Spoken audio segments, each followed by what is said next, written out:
Ceasefire के बाद भारत ने दी है पाकिस्तान को चेतावनी। अब अगर गोली चली तो गोला चलाएंगे इस तरफ से।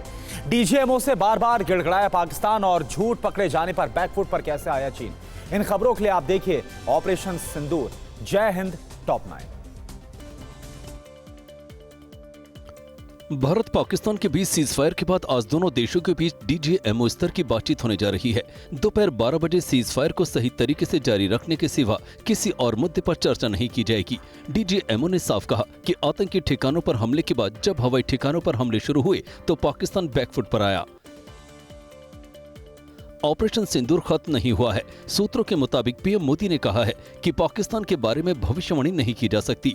अगर वे गोली चलाएंगे तो हम गोला चलाएंगे और अगर वे हमला करेंगे तो जवाबी कार्रवाई दोगुनी होगी। इसमें कोई संदेह नहीं होना चाहिए कि मिट्टी में मिला देंगे का उद्देश्य पूरा हो गया है। ऑपरेशन सिंदूर पर मीडिया से बात करते हुए DGMO lieutenant general Rajeev Ghai ने कहा कि आतंकी ठिकानों की पहचान कर हमले किए गए। कई पाकिस्तानी फाइटर जेट मार गिराए। Pasrur air defence system, Chunian रिफवाना defence system, Sargodha airbase runway और रहीम यार खान एयरफील्ड के बड़े हिस्से भी बर्बाद कर दिए गए। आगे भी सेना आतंकियों के बुनियादी ढांचे पर हमला करने से नहीं चूकेगी। तीनों सेनाओं के संयुक्त प्रेस कॉन्फ्रेंस में यह भी बताया गया कि पाकिस्तान के आतंकी ठिकानों पर तबाही के बाद डर से पाक डीजीएमओ ने शनिवार को फोन किया था। बैकफुट पर आए पाकिस्तान संघर्ष विराम करना चाहता था। रविवार को भी पाक डीजीएमओ से बातचीत हुई, जिसमें पाक को भारतीय डीजीएमओ ने सख्त हिदायत दी कि आतंकवाद को खत्म करने को लेकर भारत का संकल्प अडिग है। भारतीय नेवी ने कहा कि वो पाकिस्तान के कराची तक अटैक के लिए तैयार थे। सिर्फ भारत सरकार के निर्देश का इंतजार था। नेवी के फ्रंट पर हमारा पूरा दबदबा था। पाकिस्तान कोई हरकत करता तो करारा जवाब मिलता। आतंकवादी हमले के 96 घंटे के भीतर ही अरब सागर में कई हथियारों के परीक्षणों के माध्यम से युद्ध रणनीति को पूरी तरह परख लिया गया था। ऑपरेशन सिंदूर को लेकर जारी एक तस्वीर में बताया गया है कि किस तरह लश्कर तैयबा से पाकिस्तान के जनरल आसिम मुनीर और कई अधिकारियों के ताल्लुकात हैं। भारतीय सेना ने साफ कर दिया है कि स्ट्राइक के डर से आतंकी कैंप खाली हुए। पीओके के 5 और पाक के 4 आतंकी ठिकानों पर एक्शन किए। डीजीएमओ ने कहा कि ऑपरेशन सिंदूर में कम से कम 100 आतंकी मारे गए। आतंकी मुदस्सिर, हाफिज जमील, यूसुफ अजहर को ढेर किया। पाकिस्तान के 35 से 40 सैनिक भी मारे गए। मुरीद के कैंप पर सेना ने 4 टारगेट ध्वस्त किए। पाक के सभी ड्रोन हमलों को नाकाम किया। भारतीय सेना ने पाकिस्तान के कुछ फाइटर प्लेन भी गिराए हैं। पाक का कोई विमान भारत में नहीं घुस पाया। डीजीएमओ ने कहा कि ऑपरेशन सिंदूर सफल रहा। जो चाहा वो पाया। तीनों लक्ष्य हासिल किए। बहावलपुर, मुरीद के और मुजफ्फराबाद कैंप को मिट्टी में मिला दिया। वहीं सिंधु जल संधि आतंकवाद खत्म किए जाने तक स्थगित रहेगी। पाक की हिमाकत पर घुसकर मारेंगे के संकल्प को भी सेना ने पूरा कर लिया है। पाकिस्तान के मनोबल को तोड़ने में वो कामयाब रहे हैं। सीजफायर के उल्लंघन के बाद कमांडरों को कार्रवाई की खुली छूट दी गई है। सीजफायर की सच्चाई सामने आने के बाद पाकिस्तान के साथ चीन भी बैकफुट पर आ गया है। ग्लोबल टाइम्स ने कहा कि चीन ने किसी तरह की मदद नहीं की, जबकि बहुत सी जानकारियां सामने आई हैं, जिसमें चीन के Y-20 कार्गो विमान से राहत सामग्री पहुंचाया जाना भी शामिल है। पीएलए की वायुसेना ने भी मदद से इनकार किया है। सीजफायर के बाद रक्षा मंत्री राजनाथ सिंह ने ब्रह्मोस पर जताया अटूट विश्वास। पंजाब में आज से खुल रहे स्कूल और पाकिस्तान की सीमा से सटे शहरों में पटरी पर लौट रही है जिंदगी। ये तमाम खबरें आप देखिए देश टॉप 9 में। रक्षा मंत्री राजनाथ सिंह ने लखनऊ में सुपरसोनिक ब्रह्मोस मिसाइल प्रणाली के लिए बनाए गए नए निरीक्षण केंद्र का उद्घाटन किया। राजनाथ ने कहा कि ब्रह्मोस सिर्फ एक मिसाइल नहीं है, बल्कि ये भारत की सैन्य क्षमता, आत्मनिर्भरता और दुश्मनों के लिए साफ संदेश है कि हम हर मोर्चे पर तैयार हैं। ये मेरे लिए एक सपना था जो अब साकार हुआ है। पंजाब सरकार ने आज से स्कूल कॉलेजों को खोलने का फैसला किया है। सभी शिक्षण संस्थान, कॉलेज और यूनिवर्सिटी को आदेश जारी कर दिए गए हैं। इधर आज NSUI कई शहरों में मार्च करेगी। कांग्रेस इंदिरा गांधी के दौर की याद दिलाएगी। कई शहरों में कार्यक्रम भी आयोजित होंगे। शिवसेना उद्धव गुट की सांसद प्रियंका चतुर्वेदी ने डीजीएमओ समेत तीनों सेनाओं के पराक्रम की सराहना की है। उन्होंने पाकिस्तान में घुसकर आतंकी ठिकानों को निशाना बनाए जाने की तारीफ की और सशस्त्र सेनाओं की मजबूती पर जोर दिया। सीजफायर के बाद कांग्रेस और आम आदमी पार्टी ने संसद का विशेष सत्र बुलाने की मांग की है। जम्मू के आरएसपुरा सेक्टर में पाकिस्तान की गोलीबारी में बीएसएफ के सब इंस्पेक्टर मोहम्मद इम्तियाज शहीद हो गए। इम्तियाज बिहार के रहने वाले थे। पूरे सम्मान के साथ उन्हें अंतिम विदाई दी गई। इस मौके पर उपराज्यपाल मनोज सिन्हा, बीएसएफ समेत पुलिस और प्रशासन के अधिकारी भी मौजूद थे। विस्फोट की तस्वीरें जम्मू कश्मीर के रेहारी इलाके की हैं, जहां सीज फायर से पहले आतंकियों के खिलाफ भारत के एक्शन के बाद पाकिस्तान बौखलाहट में था। विस्फोट के बाद चारों तरफ धुआं फैल गया। बताया जाता है कि ये हमला सीज फायर से ठीक पहले किया गया। देख सकते हैं कि इस हमले में घर और आसपास खड़ी गाड़ियों को काफी नुकसान हुआ। सीज फायर के बाद पठानकोट समेत सीमावर्ती शहरों पर अब शांति है।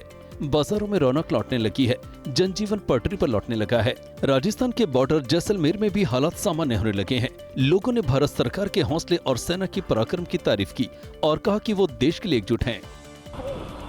एनआईए ने बब्बर खालसा से जुड़े आतंकी कश्मीर सिंह गलवड्डी को गिरफ्तार किया है। लुधियाना के रहने वाले इस आतंकी को बिहार के मोतीहारी से पकड़ा गया है। जानकारी के मुताबिक विदेश में रहने वाले आतंकी हरविंदर सिंह सिंधु उर्फ रिंदा से ये जुड़ा है। गलवड्डी 2016 में पंजाब की नाभा जेल से भागने वाले कुख्यात अपराधियों में शामिल था।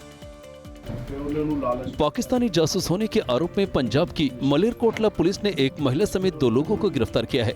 पुलिस के मुताबिक दोनों ने दिल्ली स्थित पाकिस्तान हाई कमीशन के अधिकारी के कहने पर सैन्य ठिकानों की जासूसी की और कई अहम जानकारियां पाकिस्तान भेजी। बदले में उनके मोबाइल पर पैसे भी भेजे जाने की बात सामने आई है।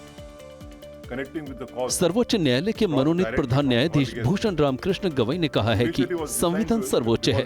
ये कहकर गवई ने इस बहस पर भी विराम लगा दिया कि संसद या न्यायपालिका में से कौन श्रेष्ठ है। न्यायमूर्ति गवई 14 मई को देश के प्रधान न्यायाधीश का पद ग्रहण करेंगे और वो इस पद पर पहुंचने वाले पहले बौद्ध होंगे। पश्चिम बंगाल में आखिर कहां पर संदिग्ध ड्रोन से अफवाह फैल गई, कहां पर बेकरी पर टूटा हिंदू संगठनों का कहर और बेजुबान को कहां पर ऑटो रिक्शे से बांधकर घसीटा गया। इसके अलावा प्रदेश की और भी जो बड़ी खबरें आप देखिए प्रदेश टॉप 9 में। पंजाब के अमृतसर के वडाला वीरम गांव में हथियारों के कुछ टुकड़े मिले हैं। पुलिस ने मलबे को इकट्ठा किया। बताया जाता है कि रविवार को सीज फायर के ऐलान के बाद भी पाकिस्तान ने 15 जगहों पर ड्रोन अटैक किए थे, जिसे सेना ने विफल कर दिया। दिल्ली हवाई अड्डे पर कल करीब 100 उड़ानें रद्द कर दी गई। सूत्रों ने बताया कि इनमें एक अंतर्राष्ट्रीय उड़ान भी शामिल है। कहा जा रहा है कि भारत और पाकिस्तान के बीच सैन्य संघर्ष के बाद सुरक्षा के उपाय बढ़ा दिए गए हैं। देश के उत्तरी और पश्चिमी हिस्सों में कम से कम 32 हवाई अड्डों को अस्थायी रूप से बंद कर दिया गया है। कर्नाटक के 13 छात्र कश्मीर से सुरक्षित नई दिल्ली लौट आए। ये सभी छात्र श्रीनगर के शेर कश्मीर कृषि विज्ञान एवं प्रौद्योगिकी विश्वविद्यालय में पढ़ाई कर रहे थे। एक बयान के मुताबिक केंद्रीय मंत्री HD कुमारस्वामी की पहल पर इन्हें श्रीनगर से जम्मू तक बस से और फिर ट्रेन से दिल्ली लाया गया। अधिकारियों ने छात्रों का स्वागत किया। कराची बेकरी का नाम बदलने की मांग को लेकर विरोध प्रदर्शन की तस्वीरें हैदराबाद की हैं।